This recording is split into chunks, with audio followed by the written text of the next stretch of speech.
Welcome to the Face-to-Face Ministries podcast. I'm Kathy Little. And I'm Melinda Wilson, and we are talking all things inner healing, true connection with Jesus, and the full benefits package of the cross. Thank you for joining us. Okay, we're rolling. Episode 20, people. 20. We just 20. Totally were confirming it's episode 20. How did that happen? This is awesome. Oh my gosh. 20 episodes, and we have had nothing but gold content, and we still have gold content for everybody. This is wonderful. I wish I could get a show of hands on who has listened to all 19, now 20 episodes. Let us hear from you. If you are just starting to listen, welcome, and we're so glad that you're here. So glad that you're here, and what an honor.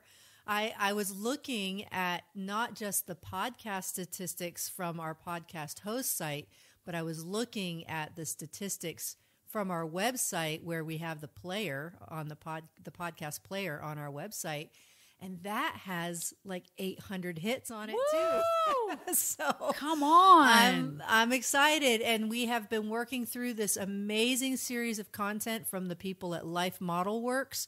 Started that off with Dr. Jim Wilder. We've had the addiction specialist guy, Ed Coursey. We've had the theologian, Marcus Warner. And we've had Amy Brown, who leads the Journey groups. And now we're going into Chris and Jen Coursey. They are the directors of Thrive Today. Thrive Today, yeah. And they have these 19 skills that they've discovered that are really necessary for good, strong, healthy relationships. So good. Such good practical stuff here. I would love to hear, it's like brain skills, relational skills. What are you talking about? And it is very fascinating. And if you think about it, we do need skills to navigate healthy, strong relationships. And not everyone has had that modeled to us. And so we can actually learn how to thrive and have and stay in healthy, strong, bonded relationships. So here's real talk. You and I have never struggled with our relational skills. skills. Perfect. Perfect. Absolutely perfect. Absolutely. No, but honestly, there have been things that you and I have learned and are continuing to learn in just our friendship. Absolutely. And in relationship with other people. And you'll hear Chris and Jen talk about some of those skills. They don't really list them all, but they're sliding a lot of them into the interview. And we're going to read those off to you from their website at the end. So let's jump right into Chris and Jen Coursey. You're going to love this. I'll tell you, these people are so full of joy. It's just so fun to be around them. It was very fun. I think that they had nonstop smiles the entire I'm interview. pretty sure. And it was, it's very contagious. So yes. Yeah, take a listen. We are with Chris and Jen Coursey of Thrive Today. Thrive Yep. Today. Yes. There's so much to keep track of with all these ministries. Yes. Yes. Oh, gosh. And it's such a delight to have you guys here. Thank you. Thank you. Let's just share with our audience who you are and what you do. We run a ministry called Thrive Today, and Thrive Today really focuses on training people and groups in the 19 skills that make relationships work. So we've looked at what brain science says, what Scripture says, and who God is, and how the kingdom works, and we've kind of blended all of these things, basically to help people learn skills that ideally we would have learned early in life. If mom and dad, grandma and grandpa, uncles, coaches, teachers, if they had the skills, we as kind of little sponges would soak them up, and we would learn how to rest, how to build joy, how to recover when things go wrong, how to notice God's presence. And unfortunately, what's happening is a lot of these skills just aren't growing. Those seeds aren't spreading, and people aren't able to learn those skills. And so what we do is really help people not only practice exercises to learn the skills, but to learn how to pass them on. So your friends, your neighbors, your children, your family, your coworkers can actually learn these skills. And Yeah, it's a very fun ministry because you watch people literally come alive as they start to practice what's been missing in their lives. You know, it's like they felt something was missing, they just didn't have a language or a lens to really know, oh, I feel this way because I haven't learned to return to joy from my fear. That's why I'm so anxious, or whatever it is. So, it gives them a language and a roadmap, really, for what's missing and where do I go from here and how do I start filling those holes. So we're very hands-on. We do our premier big deal kind of training is a 5-day training. We do a couple of those a year in different places. And then we do a lot of like 1-day, 2-day events just to help people like, okay, we're going to practice. You know, I'll talk about it a little bit, like here's what the skills are. Now we're going to practice. And that's where the good stuff happens. You know, you watch people practice exercises to build joy. You see really people come alive. You know, energy levels increase, smiles on their faces. It's like, wow, you know, this is it. You know, I've always been a guy since I was young and didn't have many of these skills. Would read about, you know, Jesus talking about abundant life and how he's always with us. And I had a hard time believing that. It was the Bible, I had to believe it. But I had a hard time in my own experience. Like, really abundant life? Because I don't feel that. Or really God's with me? Because I don't feel that. And I didn't realize, you know, how God designed the brain. And you have two different halves of your brain. You have one half that's the experiential and the feelings, and you have another half that's the logical, rational. And when there's a conflict between the two, you're not going to be in a good, peaceful place. And so growing up, I didn't know I was missing skills. I was just, you know, like there's got to be more. And I was going to church. I was reading my Bible. I was praying. I was doing everything that I understood good Christians do, and yet I still felt like I'm missing something and I don't know what. So when I came across Dr. Jim Wilder and the Life Model in 1997, and basically that started a change in my life. And little did I know I would spend the rest of my life helping people learn the skills that I didn't even have growing up. And so we are very honored and excited to be able to train other people in these skills. You know, we have young sons now. We're now passing on skills that we didn't have when we were their age. They're 7 and 9. And so it's kind of like to see, you know, just to watch people learn these skills and watch like our sons use these skills and how they even interact with other people. It's kind of like, wow, like this stuff really works. I mean, it's, you know, we get to see it. And, yeah, so the ministry focuses on helping people learn these skills that ideally if communities already had, we wouldn't need our ministry, you know. If communities were what communities are supposed to be, the skills would be in there and they would be using them and they'd be passing them on. It'd be a very relational kind of an ordeal, so the skills would be there. But the way that the world is, and just between technology and just lots of changing in the families and communities, those skills are dropping off.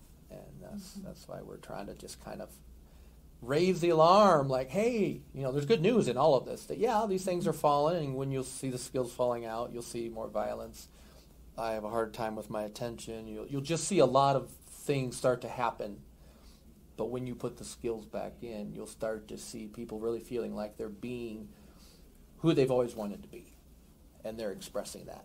There's actually a couple questions that I didn't get to talk to Amy Brown about, but I will. But so first of all, before we get into that, I want to have a couple, because I've read a lot of your blogs, because I get the Thrive Today blog as a journey leader, and I'm like, oh my gosh, are they serious? I need to know how they do that.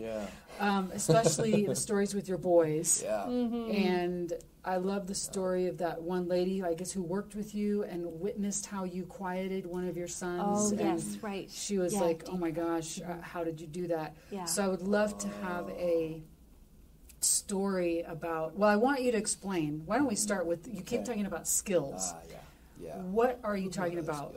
What skills, like how to build a house or? Good question. That's a good question. What we do is essentially, life is a lot about relationships, but a lot of them don't work because it takes skills to make relationships work. So that's the kind of skills we're talking about, is the skills that make relationships thrive. And that's the relational skills. And so there are 19 that we've identified, plus skill 0, which we kind of add in as it's the master switch. It's the relational circuits that you were talking about earlier. So how do we get those relational circuits on? How do we stay in relational mode when things are going wrong? And how do we get back to relational mode when we've slipped out of it? And that's skill 0. So that is that is the foundation for all 19, because you really want that relational brain on. So if I want to build joy, that relational brain needs to be on. If I need to rest, learning how to rest. Yeah. Learning to get along with other people. There's some skills, we actually, some bonds, like I have a bond with one person, or is it hard for me to get along with people in a group? Those are skills. Yeah, and interacting with Jesus even, and being able to perceive his presence and feel his nearness and receive his guidance, those kind of things. That's actually a skill. And how to learn to recognize when I'm too intense and I have to turn it down, or I'm not loud enough, I need to turn it up. Like how I learn how to regulate, like, I'm not having the effect on you that I would want to have, and I have to pull back, I have to turn it down. How do we recover when things go wrong? Yeah. Like if I get angry about something, or I get afraid, or I feel hopeless, how do I not stay stuck there? Yeah, how do I get back to joy? In other words, if I'm in a negative emotion for over 6 minutes, then I have cortisol, the stress hormone, streaming through my veins for 24 hours. So 6 minutes in a negative emotion equals 24 hours of stress hormones, which have an effect. Lots of unhelpful things happen in your body. So we are made to get back to joy and peace. So when things go wrong, and they do go wrong, what these relational skills are about is, how do I keep relationships bigger than problems? How do I recover when things go wrong? How do I still live with an awareness of God's presence that, wow, you mean Jesus is still with me even in this mess? And notice, well, what is he doing as I'm navigating this mess? And, well, I'd love to know. And so those are skills. And again, we learn them. The seeds are planted the first 3 years of life. So in other words, if your family or community has these skills, they will plant those seeds. So when we interact with them, we actually learn these skills by interacting with other people. Or if they don't have the skills, then we learn whatever ways they've learned to cope. We pick that up. So it's very interesting. And so what we're trying to do is help people just learn to identify, hey, how well do you quiet? How well do you get back to joy? And there's 6 emotions the brain's wired for. 6 negative emotions. Yeah, 6 negative, because joy is a positive emotion, and then you've got the 6 negative emotions. And how well do you respect others' limits? Like, can you notice when you're overwhelming them and turn it down, or living with God's awareness? And how well do you tell stories that show that your brain is actually synchronized with itself, and you're including your right and left brain are both involved. You have words and feelings that match. Those are great training stories, because when you have that full brain story, or what we call 4+ stories, or synchronized stories, people can actually learn from you, because it's like they're there with you, and their brain experiences it as if they were there, and then they have a new picture of how something else might be handled. So in other words, there's 2 ways people will usually learn these brain skills. One is, I'm interacting with you and things go wrong, and you show me how we recover, or I watch you, recover after something went wrong. That's one way. The other way is through stories. And so when you tell me times when things went wrong, and you include just the right ingredients, then my brain learns, that's how you do it.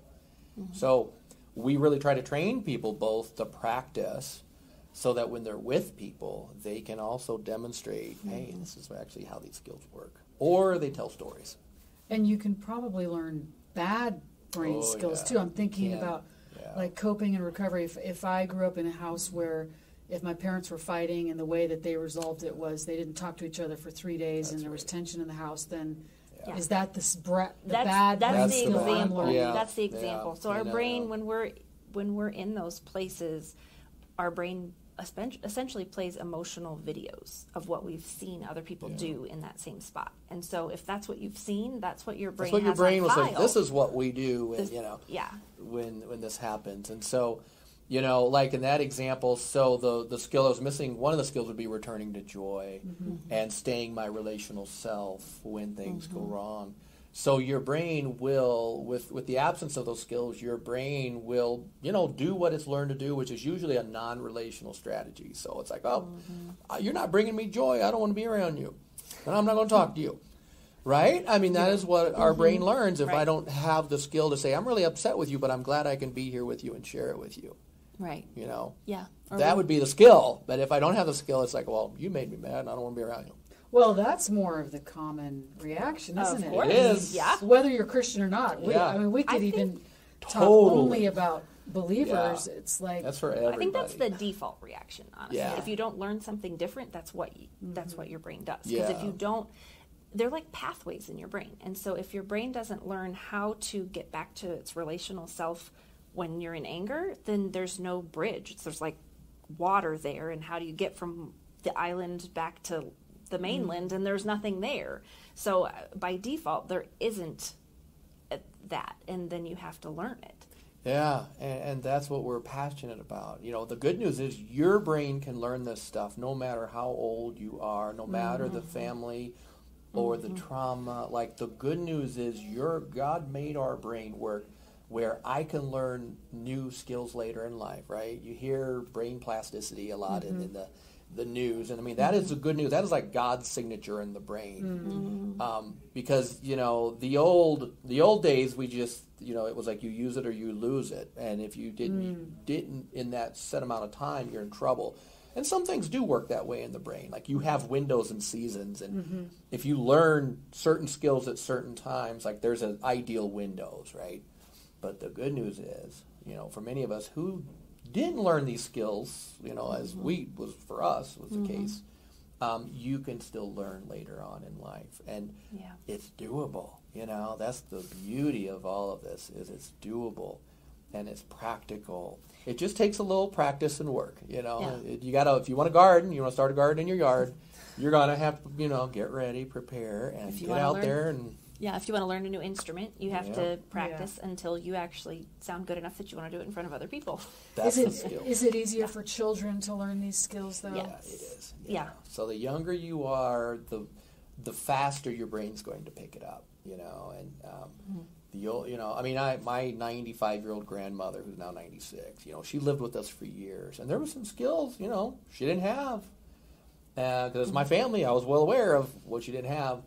But practicing these skills with my sons, who would also be at the dinner table with us, and we would talk about highlights from our day or what made us sad from our day. We would do these exercises at the dinner table, and I'm watching my 95-year-old grandma who didn't have some of these skills. I'm watching her learn these skills and do these exercises, as well as with my, you know, 3-year-old at the time, or my 5-year-old.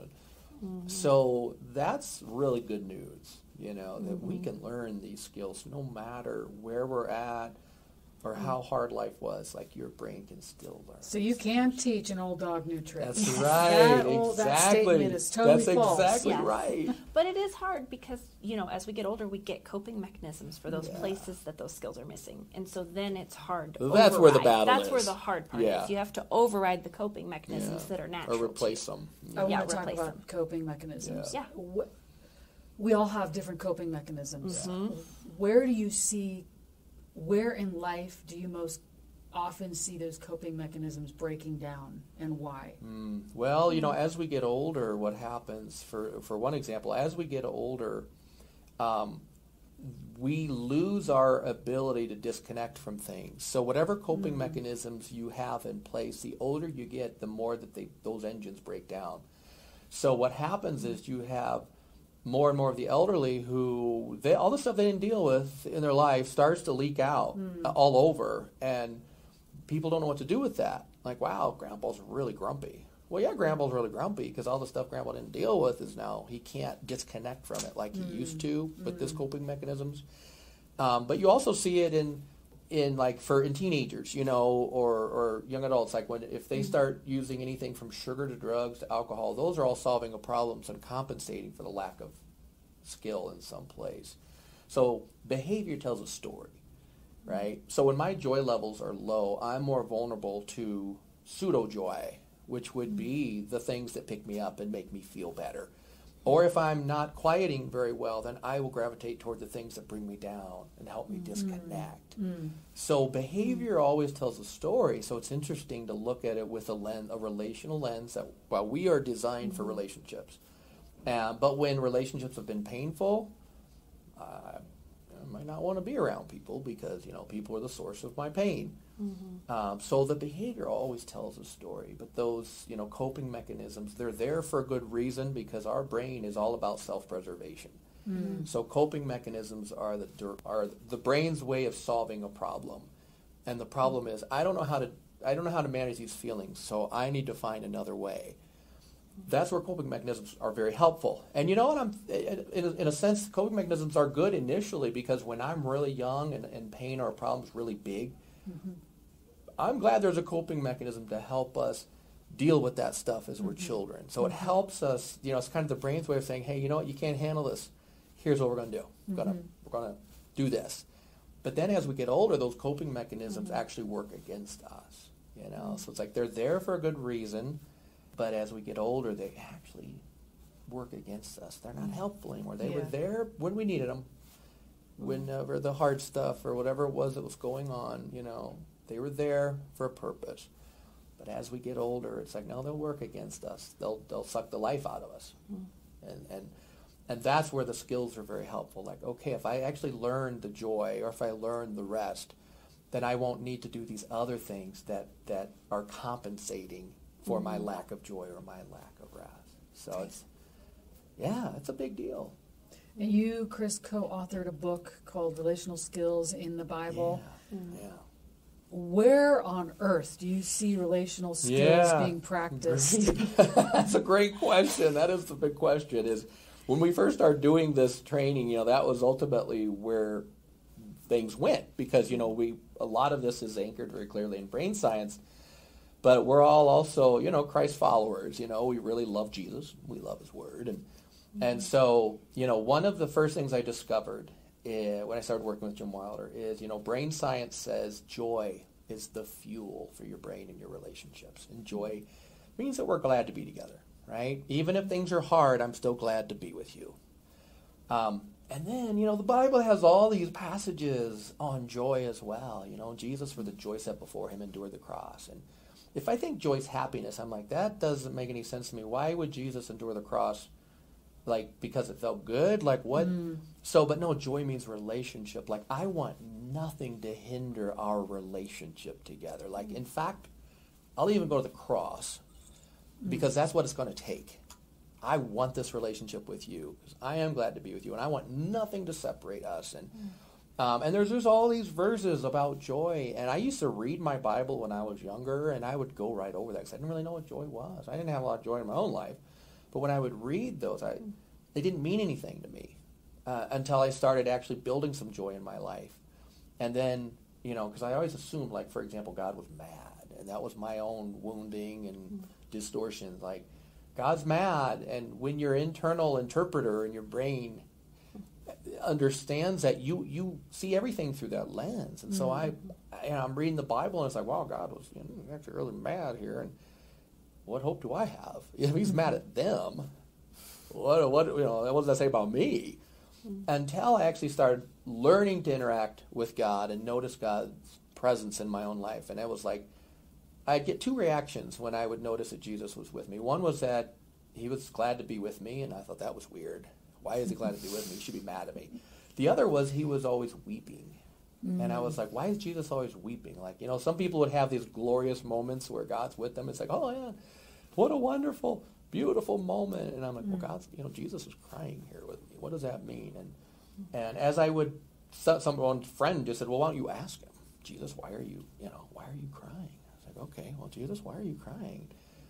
Suddenly I had the thought of, oh, no, Chris, I'm sharing your sadness. Like, I'm sad because I know your heart's sad. And it was like, whoa, like he really knows me, and it was okay, and then the other times he would be glad to be with me with no expectations. Like, he's just glad to be with me. And I'd be like, why are you so glad to be with me?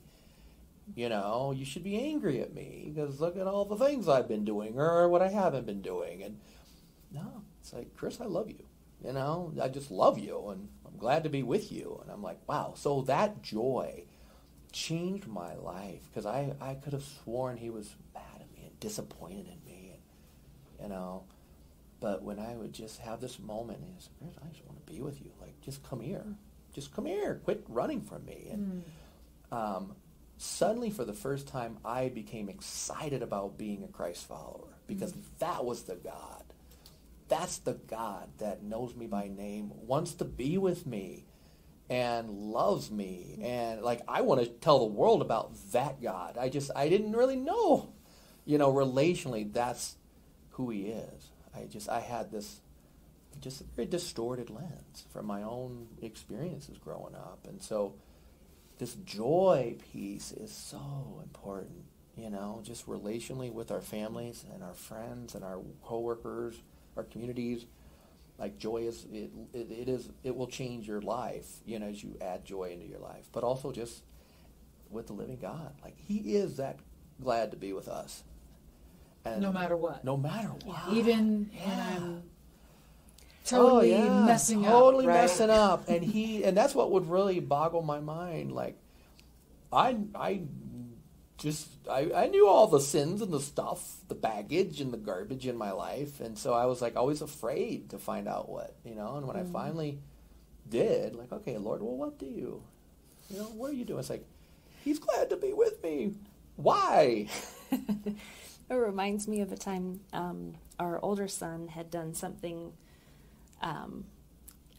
that needed a consequence of some kind, and I was a little baffled as to what to do. And so I decided, well, why don't we talk to Jesus about it? And so we sat, and he was 8 at the time, and I said, well, Matthew, why don't you ask Jesus what he wants you to know about the thing that you did and what he thinks the consequence should be?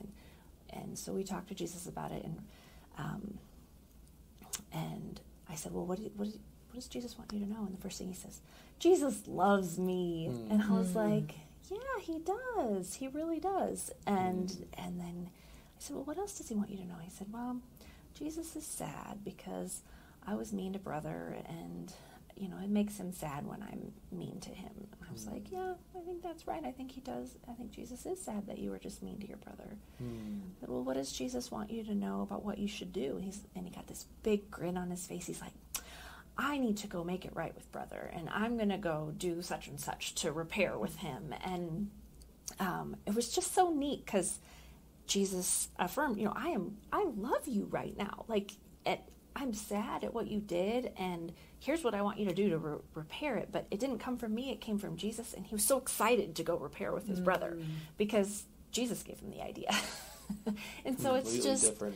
it's so neat to get to interact with our kids in that way and lead them in a way of interacting with Jesus in that way where, you know, sometimes as adults, it's easy to forget that Jesus loves us even in those moments when we're disobeying and being mean to other people. And, but that was the first thing Jesus said to him was like, I love you. So. And there's such excitement there. Like, wow, that is a God I want to be with. Like, that is a God I really want to know. And I really want to honor and all of that stuff. Like, that is, you know, when we really discover relationally who he is and who he's not. Oh, it's life-giving. And it's like I want the whole world to experience that Jesus, that God who is glad to be with his people. Let's just marry maturity and brain skills, because I want to talk a little bit about maturity. And, you know, maturity is not something that can be imparted. It's not something that someone can pray for and make you mature.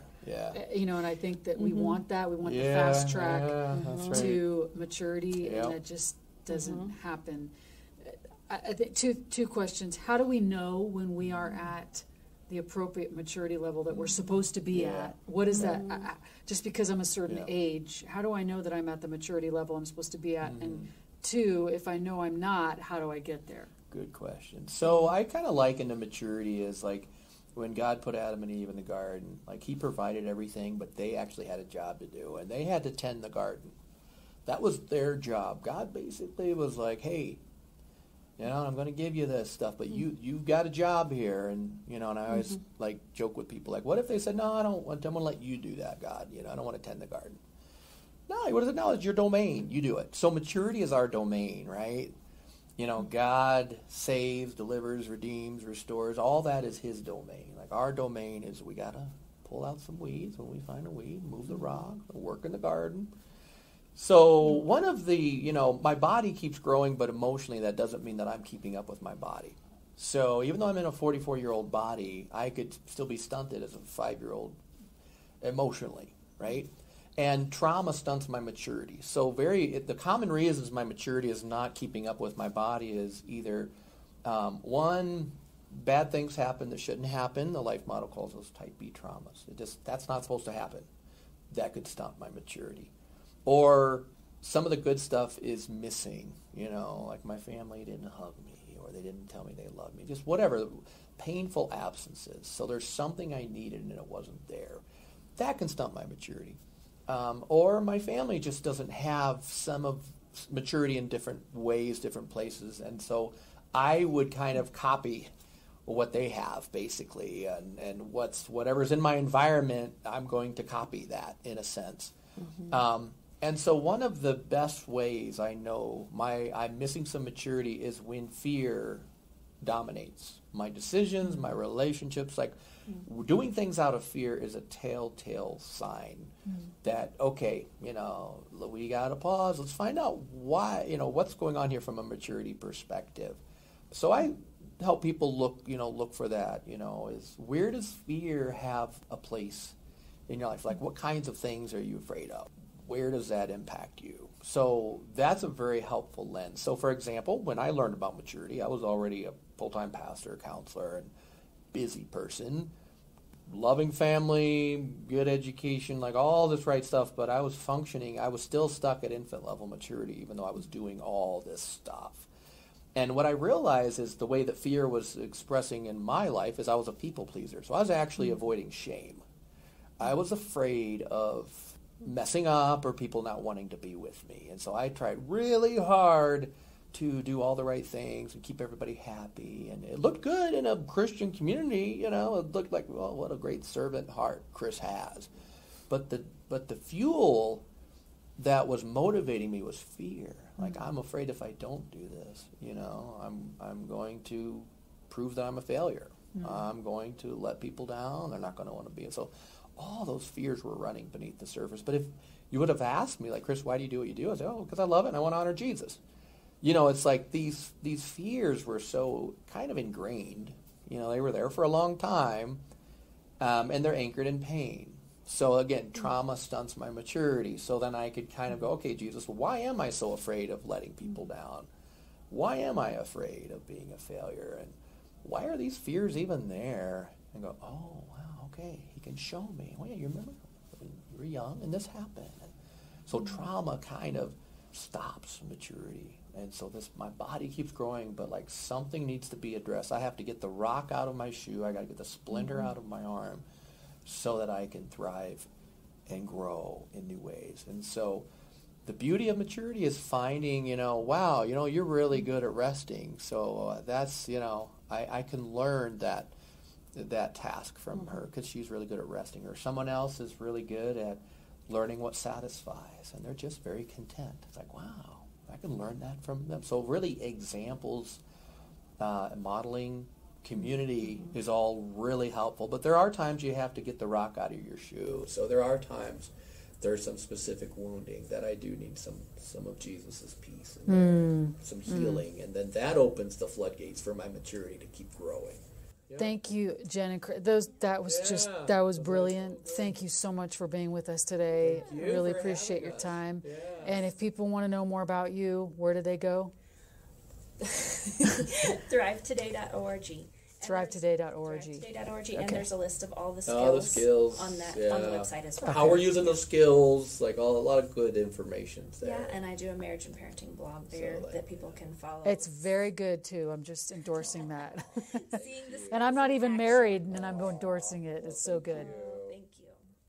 Well, that was some practical stuff, wasn't it? I really enjoy just listening to Chris and Jen talk about all these relational skills and these 19 skills, and how they ended up talking about one of the best ways to know that you're missing maturity is when fear dominates my decisions and relationships. What do you think about that? That's kind of an interesting concept there. Well, I think that kind of goes hand in hand with even Proverbs talking about not fearing man, like fear of man.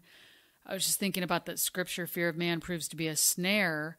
So fear of man, I think that really ties in with, if fear is dominating my relationships, fear of man, that could be, oh my gosh, what is this person going to say if I say no to them? Or what if I don't take that particular opportunity, even though someone's kindly offering it to me? Or what if it could be a myriad of things where our decision to do something is driven by our fear of their response, our fear of not being accepted, or, if we do or don't do something, what are they going to think? I mean, how often are we driven by that, even subconsciously, instead of looking inside going, what do I really want? What is my yes, or what is my true no, instead of, and I may have an initial response of yes or no, and then, oh no, what are they going to think? Are they going to like me less, or are they going to reject me, or are they going to whatever, all the different insecurities that could go through our mind, even on a subconscious level, because we've been conditioned that way. Yes. Instead of responding out of our true, authentic selves, which is when I operate out of my true, authentic self, that brings so much more relief and joy and peace. It's like, I'm true to myself, and that's who I need to be true to first. Well, he's talking about this in the context of maturity, but it's also in the context of integrity, because we don't often think about integrity, meaning that the inside is lining up with the outside and vice versa. Right. It's integrous. There's integrity there. How many times has our outside said yes to something when inside is screaming, no, no, no, no, no, no, no, no, no, I don't want to do that, and vice versa. But learning how to operate from your true self and communicating with integrity, my inside and my outside both say yes, then that's actually a sign of maturity as well, because we're not operating out of fear. We're being consistent with what we really want, or what we're going after, the decision that we're making. That's integrity. That's maturity. Yes, and it's groundedness within myself. It's knowing who I am, knowing my authentic self, and loving and accepting myself, even if 99 other people out of the 100 are going in one direction, but inside I'm like, that's not the right way to go. I need to go with the way that's true to me. And that is maturity. Because that's like, I know who I am. I love who I am. And I want to be true to me, not to you, but to me. Right. When you were asking him about relational skills in the Bible, that he actually wrote a book called Relational Skills in the Bible. And when Chris was talking about joy being the fuel for your brain to do relationships, and joy being knowing that someone's happy to be with you, there's a whole relational lens for joy. And when you think about that verse about the joy that was set before Jesus, he endured the cross. That was it was a relational thing. He said, it's worth it to me. I'm going to go to the cross if that's what it's going to take, because relationship with you is what I want. Man, that's a game changer when you can look at all of the verses that talk about joy and understand the relational dynamic of what joy is. So he was talking about coping mechanisms as well, and how they break down over time. So you wonder why people have midlife crises. It's probably because they haven't dealt with the stuff they needed to deal with. Right, exactly. Yeah, I was re-listening to the interview again today, and I got to say, I was a little impressed with my questions, because that was not written. Of course, I try to prepare for these interviews, and I have a list of questions, but so many, as I'm sure you can tell, come up through conversation. And I was thinking today, I'm like, oh, that was a good question, Melinda. How do we know, we see when do coping mechanisms start breaking down? As we are older, we can only kind of fake it for so long. Right. And it gets really tiring. Those things that we used to turn to that would help us maintain a sense of stability or peace or or kind of fabricated joy break down after a while. And so it's like, yeah, you are more, as you get older, kind of more your true self, I hope. And hopefully the true self is someone that people want to be around because you've matured and grown in healthy ways. But unfortunately, a lot of people get to that point where, as he says, your stuff, if you don't deal with it, it starts leaking out all over the place. A lot of times that comes as a crisis in someone's life.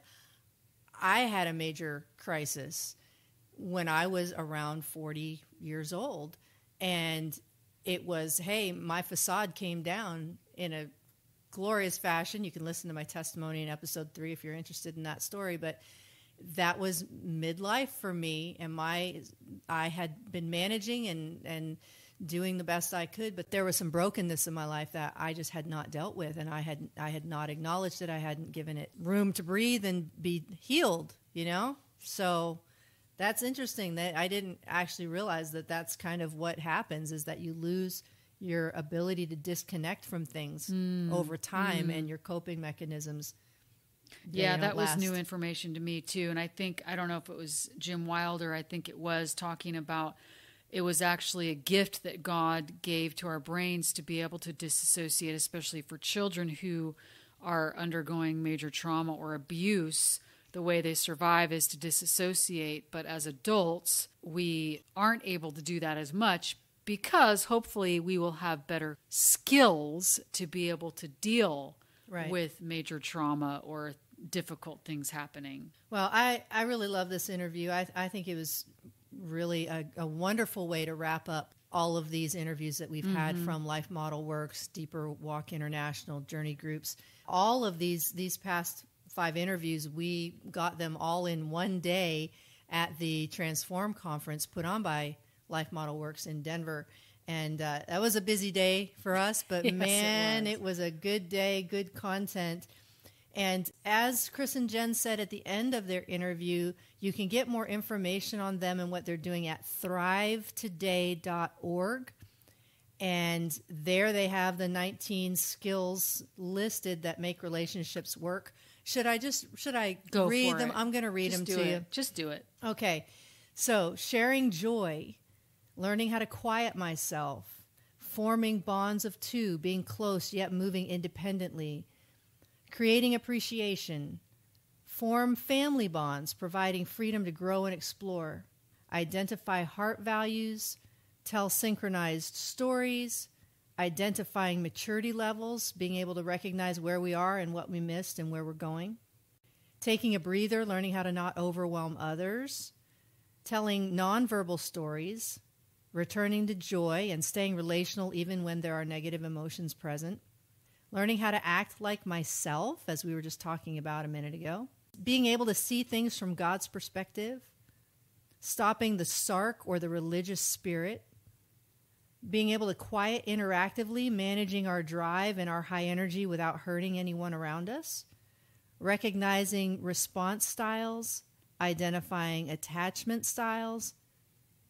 intervening when the brain is stuck, and recovering from complex and negative emotions. That is the list, and there is more on their website about those. And then if you're interested in taking their training, they do have these 5-day and 2-day and 1-day courses that they offer. But this is practical stuff, because we live in a fallen world, and if you don't have these skills, the beautiful good news, that's what they were saying. Listen, this is good news, good news, good news. Because of neuroplasticity, our brains can learn these things later on if we miss them the first go round. Yeah, exactly. So do not feel shame or pressure. Exactly. You can learn and grow in these skills. Hang around people who are better at these things than you are. Learn and grow. Allow yourself to just embrace the process with Jesus, because he's happy to be with you even when you mess up. And it's not rocket science. Nope. But it is brain science. It is brain science. And it's everyone can do it. That's the beautiful thing. Old dogs like us can learn new tricks. We certainly it's can. the way God made our brain. Well, thank you for listening to episode 20 of the Face-to-Face Ministries podcast. And hey, while you're here, please remember these 3 little tiny things that you can do to help us. Subscribe, leave a 5-star rating, and write a quick review on what you think of the podcast or a particular episode. We would really appreciate the help getting the word out, because it does keep us more visible. And follow us on Instagram, Face-to-Face Min, all one word. Check us out on Facebook. It's Face-to-Face Ministries on Facebook. And check us out also on face-to-faceministries.org.